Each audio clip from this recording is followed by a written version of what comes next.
מכירים את הקפיץ? אני מותחת אותו ומשחררת. הוא חוזר לעצמו ולא נשבר. זה בדיוק מה שקורה לנו במצבי לחץ.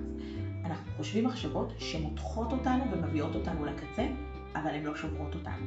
כשאני עובדת על איזשהו פרויקט, יש לי מחשבות, אני אכשל, זה גדול עליי, אני לא אצליח. וכאן נכנסת הגמישות המחשבתית. רגע אחד לאתגר את המחשבה, להפריך אותה, להתעמת איתה, ולא להיתקע על מחשבה אחת. שימו סימן שאלה במקום הסימן קריאה שהצבתם. במקום לומר, אני אכשל, סימן קריאה, שימו סימן שאלה, אני אכשל 50-50, או שכן, או שלא. במקום לומר, אני חייב שזה יצא מושלם, סימן קריאה, שימו סימן שאלה, אני חייב שזה יצא מושלם? לא. האם אני חייב להביא את השלמות? העיקר לעשות.